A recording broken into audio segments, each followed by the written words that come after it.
ওরে ভাই এটা কি করলেন? মেধা চাই মেধা, এই কদিন আগে বললেন কোটা চাই না কোটা চাই না, মেধা চাই মেধা, আর এখন এটা কি করলেন? এখন কি বললেন? আমরা কোনো মেধা মুধা চাই না ভাই, পাশ করাই দেন পাশ করাই দেন। এটা কি?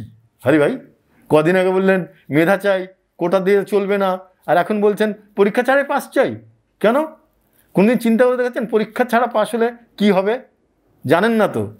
আপনার বাবা দিকে জিজ্ঞেস করবেন, বাংলাদেশ যখন স্বাধীন হলো 1971-এ, 72-এ কী করলো? সব বিএ পাস ছেলে 100% পরীক্ষায় পাস। কেন?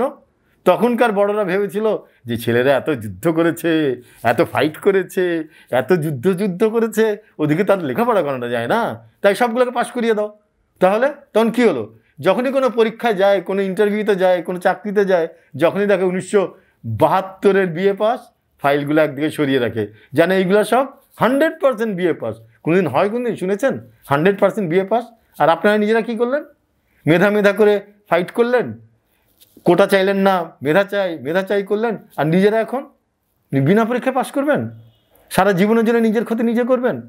বড়রা বললো আর আপনারা নেচে উঠলেন। যখনই কেউ দেখবে 2024 সালের পাস করা ছেলে পেলে এরা সব পাস করে এসেছে, তখন কি ভাববে? ও 2024, এগুলো তো অটো পাস, এগুলোর বাদ দেয়, ফালা রাখ। এই একটা নিজের জীবনের ক্ষতি নিজেরা করবেন। এই জীবন চেয়েছিলেন বুঝি? এই যে আপনার বন্ধুবান্ধব এত গুলি খেলো, এত মারা গেল, এত ভ্যানের মধ্যে নিয়ে বলে আগুন দিয়ে পুড়িয়ে দিল, এইসব জীবনের কোনো ভ্যালু নেই। তারা কি চেয়েছিল যে আপনার পরীক্ষা ছাড়া পাস করবেন? পরীক্ষায় যদি না দেবেন তাহলে কোটা বাদ দিচ্ছেন কেন? আজকে তো কোটা বাদ, আপনারা সব জায়গায় দেখলেন কোটা এখন থাকছে না। কোটা না থাকলে মেধা লাগবে না? তো যেসব ছেলেরা এত রাত জেগে পড়লো টড়লো, এত করলো, তাদের জন্য কি মেধার কোনো দাম নাই? এখন খালি পাস করে দিল, অটো পাস। আমি জানি যে ছোটোবেলায় যখন বাচ্চাদিকে বলা তো ওষুধ খাও, না আব্বু ওষুধ খাবো না। আরে ওষুধ খাবে না কেন? ওষুধ না খেলে তোর অসুখ সারবে না। তখন বাবা মা যেমন করে হোক বুঝিয়ে বাজিয়ে ওকে ওষুধ খাইয়েছে। আর আপনারা কী করলেন? আমরা পরীক্ষা দেব না, আমাদেরকে পাস করায় দেন। আর এটা আপনার ক্ষতি নিজেরা করলেন। এইভাবে পাস করলে হয়? পাস করার আগে লেখাপড়া করতে হবে তো, তা নাহলে দেশ চালাবেন কী করে?